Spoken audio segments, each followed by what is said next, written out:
শ্রোতা বন্ধুরা, আপনারা শুনছেন 91.2 FM রেডিও সুন্দরবন। সাথে আমি আছি আরজে রিয়া, এবং আমার সাথে আজ আছেন বাদুড়িয়া পৌরসভার পৌরপিতা মাননীয় দীপঙ্কর ভট্টাচার্য মহাশয়। স্যার, আপনাকে রেডিও সুন্দরবনের পক্ষ থেকে স্বাগত জানাচ্ছি। নমস্কার স্যার।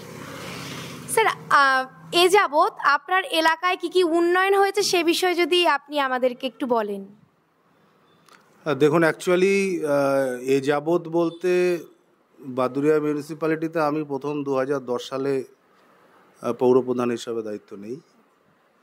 2010 থেকে 15, তারপর আমি 15 থেকে 20 ভাইস চেয়ারম্যান ছিলাম, 20 থেকে 22 অ্যাডমিনিস্ট্রেটর ছিলাম, আবার 22 সালে দল আমাকে চেয়ারম্যানের দায়িত্ব দিয়েছে। অর্থাৎ এই দীর্ঘ সময়ে বাদুড়িয়া মিউনিসিপ্যালিটির আমরা চেষ্টা করেছি যতটা সম্ভব উন্নয়ন করার।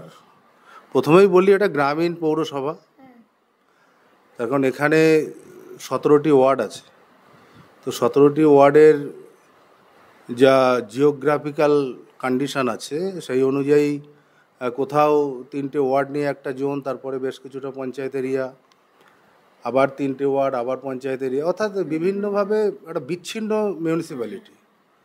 অর্থাৎ সেই জায়গায় দাঁড়িয়ে চাষবাসের উপরে এই মিউনিসিপ্যালিটির যারা বাসিন্দা তারা বেশিরভাগটা নির্ভরশীল। এখানে সেইভাবে শিল্প বা বাণিজ্য সেইভাবে নেই, সেগুলো গড়ে ওঠেনি। ন্যাচারালি ডেভেলপমেন্ট বলতে আমরা সরকারি সাহায্য যতটুকু পেয়েছি তাই দিয়ে আমরা চেষ্টা করেছি এলাকার মানুষের পাশে দাঁড়ানো। সেটা রাস্তাঘাট থেকে শুরু করে ড্রেনেজ সিস্টেম থেকে শুরু করে আমরা আমাদের বাদুড়িয়াতে একটা বাস টার্মিনাস আছে, সেখানে একটা গেস্ট হাউস, সেটাও আমরা প্রায় কমপ্লিটের পথে। আমরা একটা মার্কেট কমপ্লেক্স করতে পেরেছি। আমাদের একটি বিবাহ ভবন আছে যেটা আমরা ভাড়া দিয়ে থাকি, সেখান থেকে আমাদের কিছু সোর্স আসে। আমাদের মৎস্য বাজার আছে নদীর এপারে, অর্থাৎ নদীর এপারে ইছামতির এক পারে 5টি ওয়ার্ড আর একটি পারে 12টি ওয়ার্ড। অর্থাৎ সেটাও একটা প্রবলেম ডেভেলপমেন্টের ক্ষেত্রে, যদিও ব্রিজের কাজ দ্রুত চলছে, খুব তাড়াতাড়ি ব্রিজ কমপ্লিট হয়ে যাবে। পাশাপাশি আমাদের নিত্য বাজার যেটা, সেটা একটু ভগ্নপ্রায় ছিল, সেটাকেও আমরা রেনোভেট করেছি। আমাদের আরবেলিয়ায় ওখানেও একটা মার্কেট কমপ্লেক্সে আমরা হাত দিয়েছি। ওটা হচ্ছে আপনার 6, 7, 8 3টে ওয়ার্ড নিয়ে যে জোনটি আছে ওই জোনের মধ্যেই পড়ে। পাশাপাশি আমাদের বৈদ্যুতিক চুল্লি, সেটা অনেক দিন আগেই শুরু হয়েছে। বাদুড়িয়ার মানুষের কাছে এটা একটা বিশেষ প্রয়োজনীয় ছিল, সেটাও আমরা করতে পেরেছি। পাশাপাশি দেখুন, তারপরে হাউস ফর অলের ঘর, যেগুলো গরিব মানুষের মাথার উপরে ছাদের ব্যবস্থা আমরা করতে পেরেছি। বেশিরভাগটাই কমপ্লিট হয়ে গেছে, কোথাও 2%, 3% হয়তো বাকি থাকতে পারে। তারপরে এই মুহূর্তে আমাদের যেটা বিশেষ কাজ চলছে, অমৃতের যেটা পানীয় জলের পাইপলাইনের মাধ্যম দিয়ে যে ব্যবস্থাটা, বাড়ি বাড়ি পানীয় জলের পরিষেবা, সেটা কাজ কিন্তু আমাদের কমপ্লিটলি চলছে। আশা করা যায় উইদিন 1 ইয়ার তার মধ্যেই আমরা বাড়ি বাড়ি জল পৌঁছে দিতে পারবো। এক কথায় সার্বিকভাবে সব মিলিয়ে মিশিয়ে আমাদের বাদুড়িয়া মিউনিসিপ্যালিটির যা ওন সোর্স, তার উপরে গভর্নমেন্টের থেকে আমরা যা হেল্প পাই, এবং আমরা যারা বোর্ডে থাকি কাউন্সিলরদের সকলকে সঙ্গে নিয়ে সকলের সম্মিলিত প্রচেষ্টায় সহযোগিতায় আমরা যতটা পেরেছি মানুষের পাশে দাঁড়ানোর চেষ্টা করেছি। আর সর্বোপরি আপনারা জানেন আমাদের মাননীয় মুখ্যমন্ত্রী মমতা ব্যানার্জি, ওনার সার্বিক সহযোগিতা, সার্বিক উন্নয়নের প্রচেষ্টা, এটা তো সারা বাংলাব্যাপী ছড়িয়ে আছে, এ ব্যাপারে তো কোনো সন্দেহ নেই। অর্থাৎ ওনার যে উন্নয়নগুলো, ওনার যে পরিষেবামূলক কর্মকাণ্ড, সেগুলোকে আমরা মানুষের কাছে পৌঁছে দিতে পেরেছি বা পারছি। সেই কারণে বাংলার মানুষের সাথে সাথে বাদুড়িয়া পৌরসভার প্রায় 60,000-এর কাছাকাছি মানুষ, তাদের কাছেও আমরা সেই পরিষেবা পৌঁছে দিতে পারছি বা চেষ্টা করছি। আগামী দিনে নিশ্চিতভাবে বাদুড়িয়া পৌরসভা আবার মাথা উঁচু করে দাঁড়াবে, তার কারণ বাদুড়িয়া পৌরসভার প্রতি এটা অনেক পুরনো দিনের মিউনিসিপ্যালিটি, প্রায় 150 বছরের মিউনিসিপ্যালিটি এটা। এবং আমরা আমাদের একটা নতুন অফিস বিল্ডিং, সেটাও শেষের পথে, সেটা কাজ চলছে। আমাদের অফিস বিল্ডিংটা ছিল প্রচুর পুরনো, তো সেটাকে আমরা নতুন করে সাজিয়ে একদম সম্পূর্ণ নতুনভাবে নবরূপে নির্মিত হচ্ছে। আমাদের অনেকগুলো নতুন হেলথ সেন্টার হয়েছে, যেখানে মানুষ চিকিৎসা পরিষেবা পায়, স্বাস্থ্য পরিষেবা পায়। অর্থাৎ সার্বিকভাবে বাদুড়িয়া পৌরসভা এগিয়ে চলছে, বাদুড়িয়া মানুষের আশীর্বাদকে সঙ্গে নিয়ে। পাশাপাশি মমতা ব্যানার্জির আশীর্বাদ তো বাদুড়িয়ার মানুষ শুধু নয়, বাংলার মানুষের প্রতি নিশ্চয়ই আছে। এইভাবেই আমরা বাদুড়িয়া মিউনিসিপ্যালিটিকে এগিয়ে নিয়ে যাওয়ার চেষ্টা চালিয়ে যাচ্ছি। স্যার, আগামী 5-10 বছরে ব্যক্তিগতভাবে আপনি এলাকায় ঠিক কী কী উন্নয়নের জন্য পরিকল্পনা করেছেন? দেখুন, আগামী 5-10 বছরে বলতে আমাদের এই মুহূর্তে কোথাও কোথাও ড্রেনেজ সিস্টেমের এখনও একটু ঘাটতি আছে, যেটা সমস্ত ওয়ার্ডে হয়েছে, কিন্তু 100% হয়েছে এটা আমরা বলবো না। রাস্তাঘাটেরও প্রবলেম একটু আছে।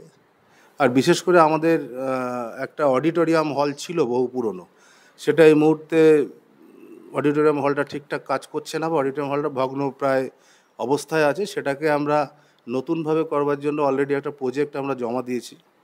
এটা বাদুড়িয়া মানুষের একটা দীর্ঘদিনের ইচ্ছা, একটা অডিটোরিয়াম হল হোক। তার কারণ সেখানে শুধু রাজনৈতিক প্রোগ্রাম নয়, বিভিন্ন সাংস্কৃতিক প্রোগ্রাম থেকে শুরু করে সব কিছু সেই হলে যেন আমরা করতে পারি। মূলত এইটা। আর দেখুন, আর বিশেষ করে বৈদ্যুতিক লাইটের ব্যবস্থা, সেটা আমরা সমস্ত ওয়ার্ডেই অ্যাভেলেবেল করেছি। এটাকে আমাদের আগে যেমন ছিল ইলেকট্রিক যে পোস্ট ছিল, তার সঙ্গে আমরা এই ল্যাম্পগুলোকে লাগিয়ে দিয়ে এলাকার মানুষের সেই আলোর পরিষেবাটা দিতাম, কিন্তু এখন আমরা সেখানে স্টিল পোলের মাধ্যম দিয়ে স্ট্রিট লাইট, যেটা আর কি অ্যাকচুয়ালি আমরা বলি, সেটা কিন্তু আমরা ওয়ার্ডে ওয়ার্ডে প্রায় অনেকটাই শেষ করতে পেরেছি। আরও কিছু বাকি আছে।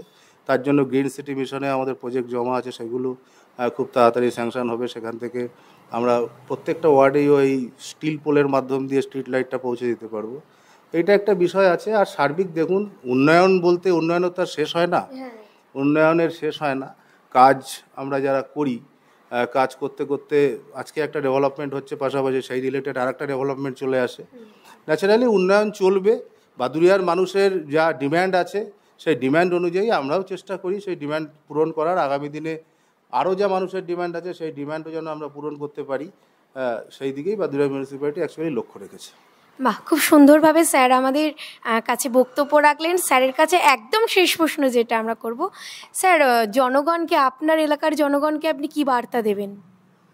দেখুন, জনগণকে বার্তা দেওয়া বলতে আজকের দিনে দাঁড়িয়ে শুধু এইটুকুই বলার, মা মাটি মানুষের সরকার, যার নেত্রী মমতা ব্যানার্জি, মাননীয় মুখ্যমন্ত্রী মমতা ব্যানার্জি, অর্থাৎ সেই মমতা ব্যানার্জির নীতি আদর্শে আমরা যারা তৃণমূল কংগ্রেস দলটা করি, বা তৃণমূল কংগ্রেসের সমর্থক কর্মী, এবং সার্বিকভাবে বাংলার 10 কোটি মানুষ, তাদের পাশে মমতা ব্যানার্জি দাঁড়িয়েছেন, তাদেরকে পরিষেবা দিয়েছেন। আগামী দিনে মমতা ব্যানার্জি আরও পরিষেবা দেবেন, সেটাও উনি আশ্বাস দিয়েছেন। আজকের দিনে দেখুন, প্রজেক্ট সম্পর্কে তো আর বলার অপেক্ষা রাখে না। ইউনিক প্রজেক্ট যেটা লাস্ট মমতা ব্যানার্জি ঘোষণা করেছিলেন, লক্ষ্মীর ভাণ্ডার, অর্থাৎ বাংলার মায়েরা, বোনেরা এই লক্ষ্মীর ভাণ্ডার নিয়ে কিন্তু তারা যথেষ্ট আপ্লুত এবং তারা আবেগতাড়িত। এটাই বলবো এই কারণে যে মমতা ব্যানার্জি বাংলার মায়েদেরকে, বাংলার মহিলাদেরকে সম্মান দিয়েছেন। তাদের হাতে এই যে একটা নির্দিষ্ট অ্যামাউন্ট পৌঁছে দেয়া, অর্থাৎ এটা একটা বড় বিষয়। এটাই, টাকাটা শুধু টাকা নয়, এর সঙ্গে মহিলাদের সম্মান জড়িয়ে আছে। পাশাপাশি সেই মহিলারা সেই অর্থটা নিয়ে তারা তাদের বাচ্চাদের পড়াশুনোর কাজ থেকে শুরু করে বিভিন্নভাবে সংসার চালাতে গেলে যে আমাদের দৈনন্দিন খরচ, সেখানেও কিন্তু তারা তাদের স্বামীদের পাশে, সংসারের পাশে দাঁড়াতে পারছে। অর্থাৎ বাংলার মানুষ মমতা ব্যানার্জির কাছে কি বলবো, মমতা ব্যানার্জির কাছে বাংলার মানুষ কৃতজ্ঞ। বাংলার মানুষের পক্ষ থেকে, বাদুড়িয়ার মানুষের পক্ষ থেকে আমিও মমতা ব্যানার্জিকে সেই কৃতজ্ঞতা স্বীকার করি তার কাছ থেকে। এবং আগামী দিনে মমতা ব্যানার্জির নীতি আদর্শে, মমতা ব্যানার্জির সরকারের পরিচালনায় বাংলা আরও এগিয়ে যাবে, বাংলার উন্নয়ন আরও দীর্ঘায়ু হবে। আরও বাংলার উন্নয়ন কি বলবো, অন্যান্য রাজ্যের চাইতে আজকে পশ্চিমবাংলা কিন্তু উন্নয়নের দিক দিয়ে তাকিয়ে যদি আমরা দেখি, যতই বিরোধীরা বলুক না কেন, বিরোধীদের কথা বলবে, তারা নিশ্চয়ই বাংলার ভালোর দিকটা বলবে না, বাংলার খারাপ দিকটাই বেশিরভাগ বলবে।